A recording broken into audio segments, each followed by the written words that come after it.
Hello，你好，Welcome back，欢迎回来 to Wisdom Wednesday with Johnny Tiger. The date is October 13, 2021, and this is an easy one because today we just celebrated Kitten's birthday. So happy birthday to Kitten. She is hiding off screen right now, munching on baby carrot. So if you guys hear some crunch, crunch, crunch in the background, like a rabbit, that's what it is. Um, Before we begin, and just as a little side bit of knowledge, if you ever want to say happy birthday to someone in Mandarin, and I know we all have occasions like that, because at least I would hope that we all have some Chinese friends. Chinese people make really good friends. I'm not even like messing with you or kidding about that. Chinese people, if they really become your friend, Chinese people do make really, really good friends because in Chinese culture, there's a whole lot of obligations and expectations and cultural significance that goes into being a friend and it goes into friendship that is not seen in the Western culture. Uh, a lot of it is very old world, very traditional, but there's just so much of it that is still uh, very, very common in Chinese people of today. So if a Chinese person wants to see you as a friend, like a real friend, then you are in for a treat. At the very least, you will be in for a lot of gifts. Chinese people is very, very big on gifting, especially towards friends and families. Not just on special occasions, but usually uh, on whenever you meet up and stuff like that, you can just expect little random gifts of kindness. That is really big in my culture. So, if you have a Chinese friend and you want to make sure that stay being your friend, you want to remember their birthday and you want to wish them happy birthday. And if you want to say that in Mandarin, it is 生日快乐,生日快乐. That's SHENRE.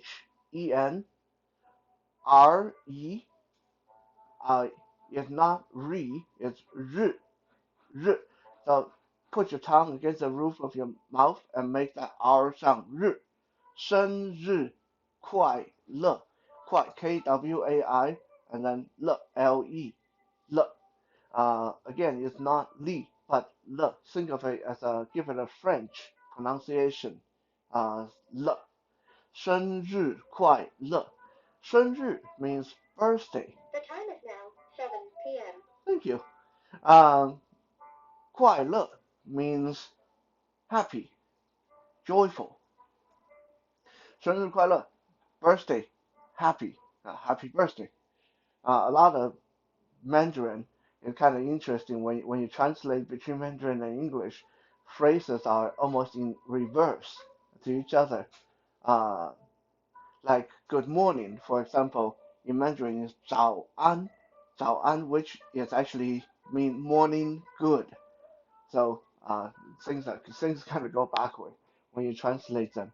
Uh, I heard that it's a little bit like French that way, but I never learned how to speak French, so I don't really know.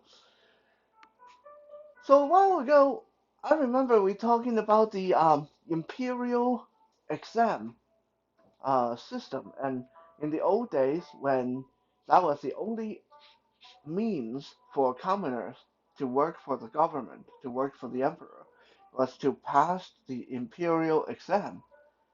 So that made me think that I want to talk a little bit about exams of today and school systems uh, for my people, at least for when I was growing up. I say that because I heard that nowadays it's not quite the same anymore, but uh, at least from my generation, and people from before my generation, and people from before that generation, our experience with going to school in Taiwan or China was relatively similar and relatively similarly traumatizing. So I think that's worthwhile talking about because I've gotten asked this many times in my life, and every time it makes a really good long conversation. People would ask me, "So what was it like growing up in Taiwan? What was it like going to school in Taiwan?" And I will spend the next half an hour horrifying them, terrifying them, disgusting them with some of the most inhumane things that I have experienced as a student in Taiwan. Like I said, I heard that it's no longer that bad anymore, uh, but at least from my own experience, it was horrifying. And today I will share with you a little bit of that. But first, let's talk about the exam. A lot of people believe that the imperial exam is a thing of the past, that nowadays there's no such thing because we don't have the imperial system in Taiwan or China anymore. There's no more emperors, no more lords and barons and dukes. Now it's uh, democracy in Taiwan, communist in China. There's no imperial system anymore. So obviously, there's no more imperial exam. Well, the imperial exam may be gone, but in its place is what we call the high exam. What is the high exam? The high exam is at the last year, at the last stage of your high school. Uh, you have to write this exam that is usually takes 3 days to write. You have to work on it for 3 days, and security around the high exam is extremely tight. Uh, there has been many incidences where students get to the exam ground and forgot something they need, like their ID or their exam permit, uh, stuff like that. But because once you get to the exam ground, you're not allowed to leave, just in case you find a way to cheat or you leak the question to someone else. And yet, without your ID, you are not allowed to write the exam. So there have been many incidences where students are forced to call the police and get police officers to go pick up their stuff for them from their house and deliver them to the exam ground. This is how serious the high exams are. Like the security is so tight that you actually have to get the police involved if you left your lunch at home. Well, okay, maybe not your lunch, but you know what I mean. If you left something important at home, they won't let you leave to go get it. You have to find a police officer. To they You can't even get your family to bring it because they don't know if your family is going to cheat for you and bring you some hidden notes or stuff like that. They'll trust a police officer. So you have to call the police and get them to step in and help you with that. Now, the high exam lasts for 3 days and it's the last exam you'll write before leaving high school. For many people, the high exam literally will determine the fate for the rest of your life. This sounds really serious, I know, and I'm not even being dramatic because this high exam decide which college, which university, which uh, specialty or subject you get into. And if you miss this high exam, if you fail, you will not get a chance to repeat because once you are done, you're out of high school. If you're not in high school, you can't write the high exam. So it's a one-time only thing, and so it's the kind of thing that you either get it or you don't. And if you don't pass it, you don't get into the school you want to get into. You don't pass it, you don't get into the subject you want to get into. Now, for really, really rich people, there are ways around it. There are many, many incidences, either under the table or through other channels, that parents will be able to get around it with a lot of money. Or, at the worst, a lot of parents, once their children fail the high exam, they just apply for them to immigrate to Australia or Canada or the US or any other country so they can go study there and go to school there. But for people who have no connection, for people who have no money to leave the country, no money to uh, bribe their way into these schools, for ordinary folks, in other words, if you fail the high exam, then sorry, you are kind of doomed. Your dream of going to university is going down the drain. You're going to be that's it. That's the final stop of your education. You're not getting anywhere after that. You might as well start thinking about which factory you want to go work for, or what restaurant you want to go wash dishes for. That's it. That's how serious the high exam is. You pass it, then the doorway open up, the options open up for you to uh, go to more school, get more education, get a degree, and get better job. If you fail it, then you are stuck doing menial work for the rest of your life. So a lot of silliness happened during the high exam.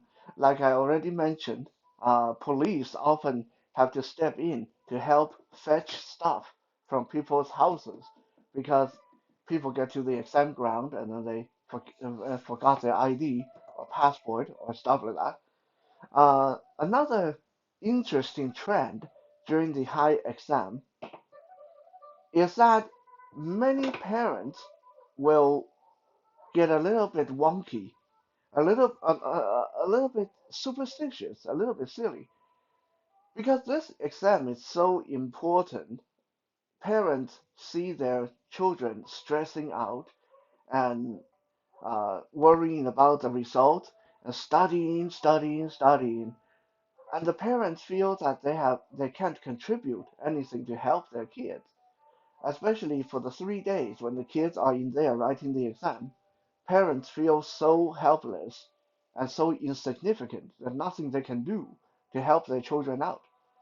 So a lot of parents, as a result, turn to religion and superstition and a lot of silly stuff. For example, uh, there's a trend of parents only wear red color when their children are writing the exam because they believe red color bring luck.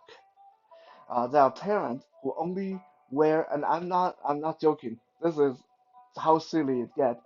There are parents who only wear the Nike brand during the high exam because the Nike brand look like the mark the teacher put on the your exam paper when your answer is correct. Right? That little hook look like the mark the teacher put down when you put down the right answer. A lot of parents will wear only Nike during the exam time.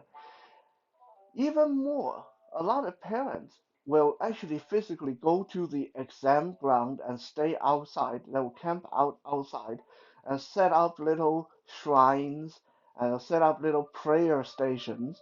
And you see Christians and Catholics and Buddhists and Taoists and all kind of religion, depending on the family, depending on the parent. And you see all these religious people praying and worshiping and sending messages to Buddha and gods and goddesses, whoever they believe in, right there outside the exam ground for 3 days straight.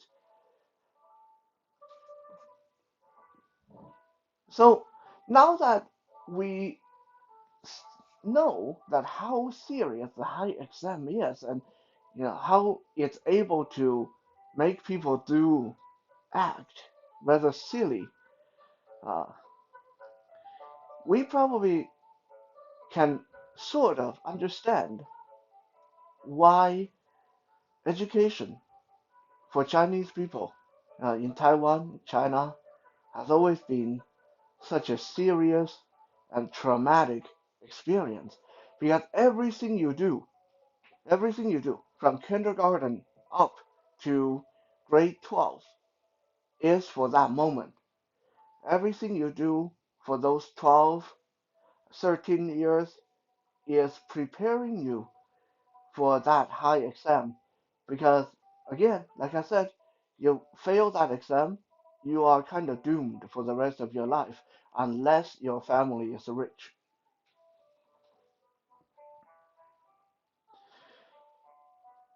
The high exam is so stressful for people that a lot of people in Chinese culture used to have this little period in July.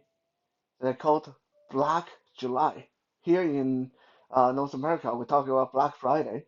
Black Friday, most people think of it as a good thing because that's Black Friday sale and a lot of things you can buy, gearing up for Christmas and all that stuff. Well, Black July is different.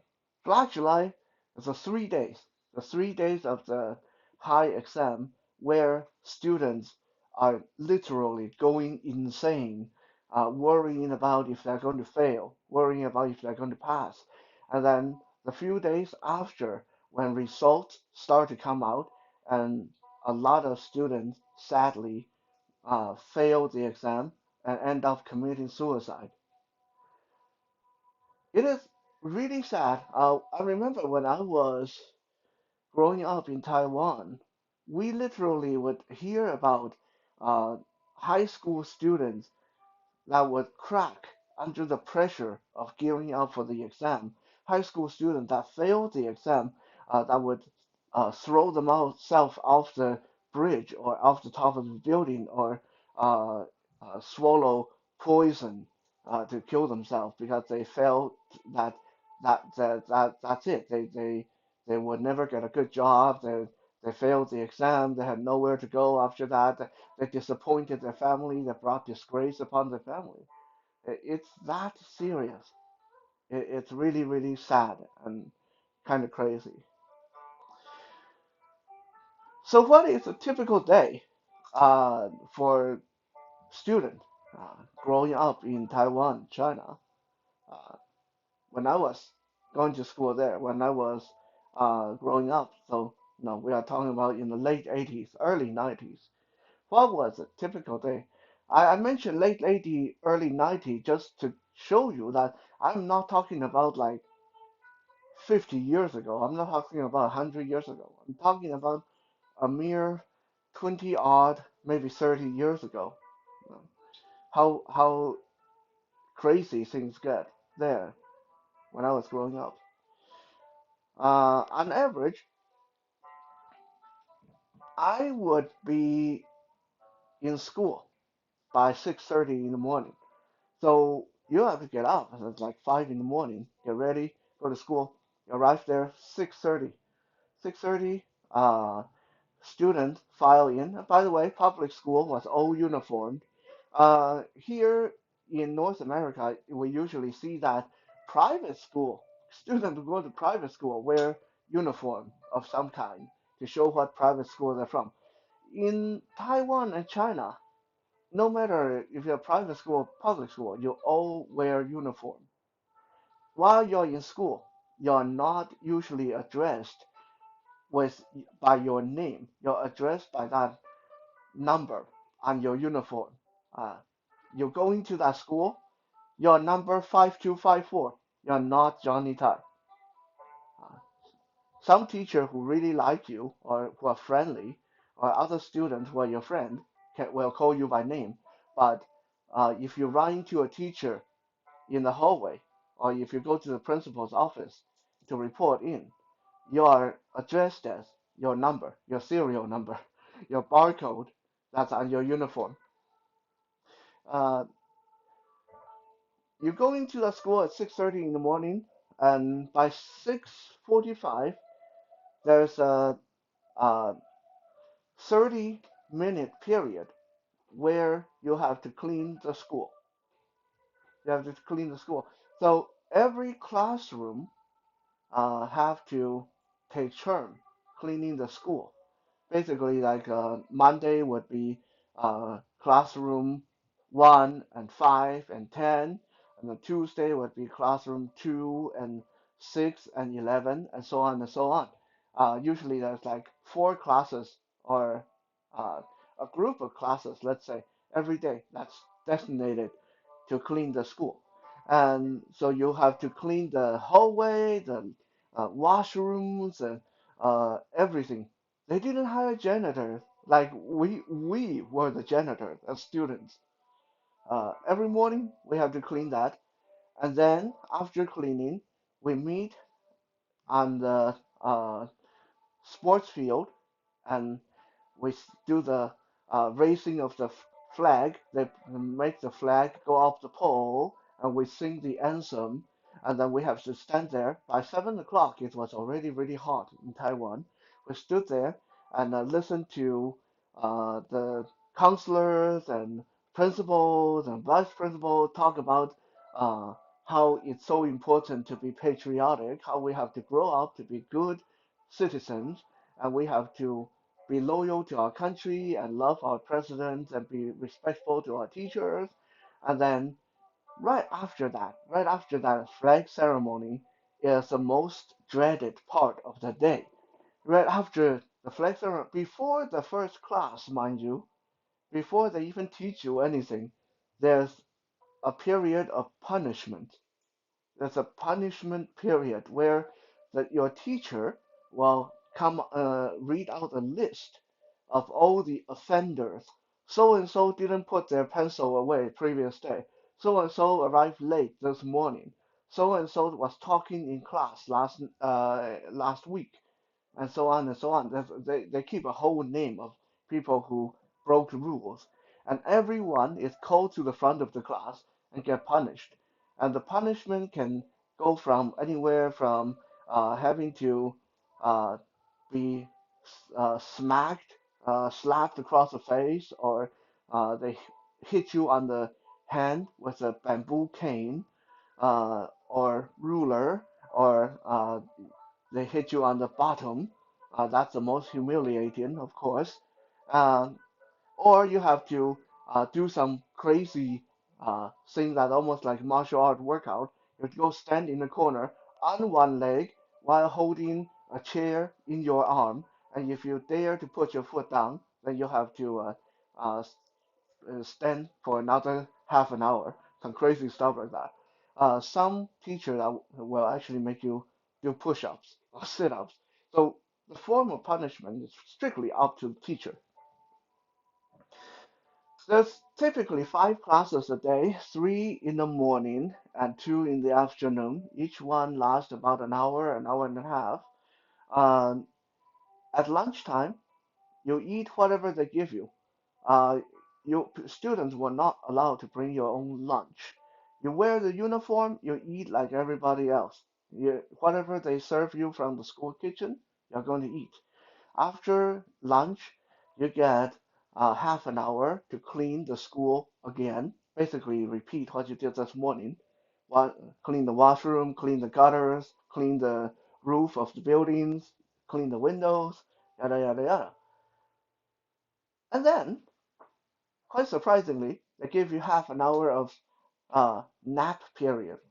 Uh, it's not as nice as it sounds because it's awkward.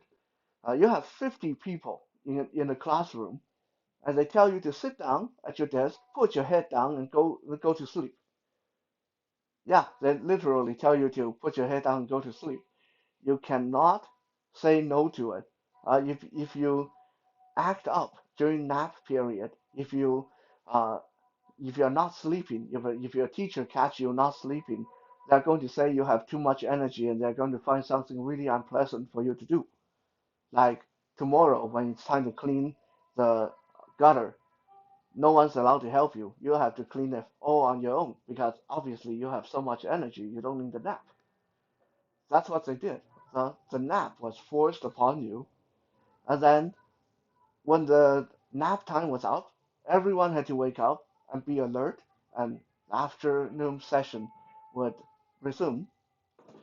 Uh, that was really cruel, in my opinion, because sometimes not everyone can wake up just like from a nap and then be totally alert. Some people are really groggy.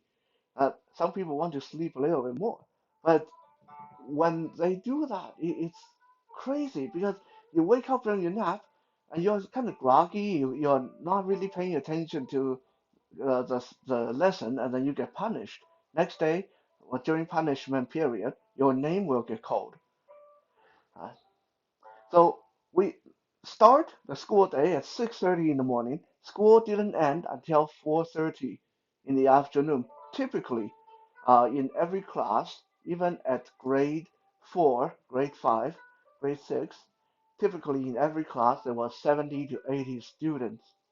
There's no air conditioning in the classroom, so you can imagine in a country like Taiwan, where it gets really, really hot. We're talking about uh, like 35, 38 degrees Celsius in the summertime.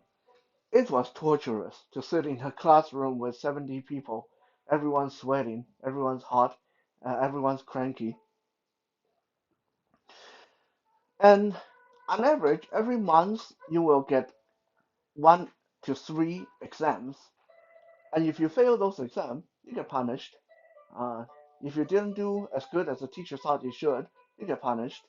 And every 3 months, there's a big exam that will determine if you pass this semester or if you have to take this grade or semester over again. So, in short, I know this is already really long, but in short, the education system in China and Taiwan is exam, exam, exam, punishment, punishment, punishment. Uh, you go to school 6 days a week, Monday to Saturday. Wednesday, we got to get off a little bit early, 2:30 in the afternoon. Saturday, we got to go home at 12 at noon. But other than that, yeah, it was 6 days a week and 6:30 in the morning to 4:30 in the afternoon on most regular days. And a lot of hard work, a lot of exam, a lot of punishment, a lot of hard work, and more exam and more punishment. So maybe after hearing today's episode, next time when you ask yourself, why are Chinese people so smart?